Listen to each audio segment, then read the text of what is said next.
नमस्कार सर्व स्वामी भक्तांना, तुमचं स्वागत आहे माझ्या चॅनलमध्ये soul journey with Shri Swami Samarth.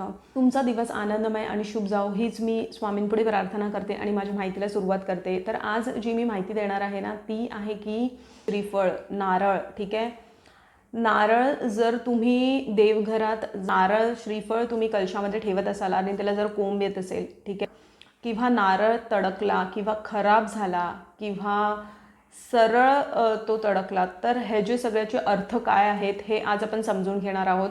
त्या अगोदर आपण स्वामींना वंदन करूया आणि मग मी माझ्या माहितीला सुरुवात करते। ठीक आहे, अनंत कोटी ब्रह्मांड नायक राजा धीराज योगीराज अक्कलकोटे निवासी श्री स्वामी समर्थ महाराज की जय। अवधूत चिंतन श्री गुरुदेव दत्त श्रीपाद राजू शरणम प्रपद्य श्री स्वामी समर्थ सर्वांना। तर बघा, म्हणजे श्रीफळ म्हणजे काय आहे। आपण जेव्हा नारळ फोडतो, नारळ फोडणं म्हणजे काय आहे की आपल्यातला जो अहंकार आहे, आपल्यातला जो मीपणा आहे तो सगळा जाऊ दे। ठीक आहे, आणि नारळाचं पाणी, श्रीफळाचं पाणी जे आहे ते अमृता समान आहे आपल्यासाठी। ठीक आहे, हे नारळाचं, हे श्रीफळाचं प्रतीक आहे। ठीक आहे, आता जेव्हा जेव्हा कोंब येतो, जर तुम्ही कलशामध्ये नारळ ठेवत असाल घरी देवघरात आणि त्याला जर कोंब आला आहे आणि त्याचं रूपांतर हे छोट्याशा झाडात होत आहे, ठीक आहे, तर हे खूपच शुभ प्रतीक आहे। म्हणजे ह्याचा अर्थ आहे की सगळे देवी देवता आणि स्पेशली लक्ष्मी माता तुमच्यावरती खूप प्रसन्न आहे। तुमच्या घरावरती तुम्ही जी सेवा करत आहात त्यावरती खूप प्रसन्न आहे।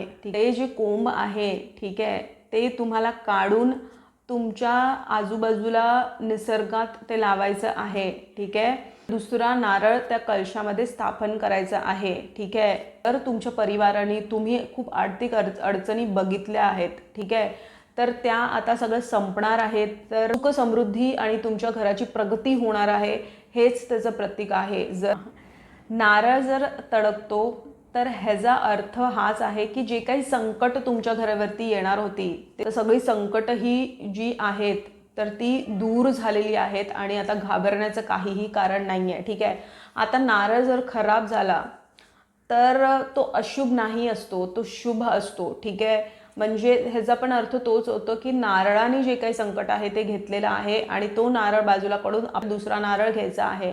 आता बघ, उभा नारळ हा तडकला तर ह्याचा अर्थ खूप शुभ असतो। म्हणजे जर तुम्ही स्पेशली देवीची पूजा करत असाल तर असं मानलं जातं की देवीचा कौल तुम्हाला भेटला आहे। ठीक आहे, जी काही मनोकामना तुम्ही मागितली आहेत ती नक्कीच पूर्ण होणार आहे, हा संकेत असतो देवी देवतांचा। ठीक आहे, जर आता नारळाचे कुठले कुठले उपाय हे तुम्हाला करायचे आहेत। सगळ्यात अगोदर ना, जर तुमच्या घरी खूप आर्थिक समस्या असतील आणि जर ते समस्या दूरच नाही होत असेल तर तुम्हाला काय करायचं आहे, नारळाला सिंदूर लावायचं आहे, लाल मोली किंवा लाल धागा बांधायचा आहे। ठीक आहे, आणि हे तुम्हाला 11 मंगळवार करायचं आहे। हनुमानजींच्या देवळात जायचं आहे आणि तुम्हाला हनुमानजींना हे अर्पण करायचं आहे। हनुमान चालीसा मंगळवारचं बोलायला विसरायचं नाही आहे, जर खूपच तुमच्याकडे आर्थिक तंगी असेल तर। ठीक आहे, बघा, तुमच्या घरी खूप सकारात्मकता असेल किंवा लहान मुलाला किंवा कोणालाही जर नजर दोष असेल,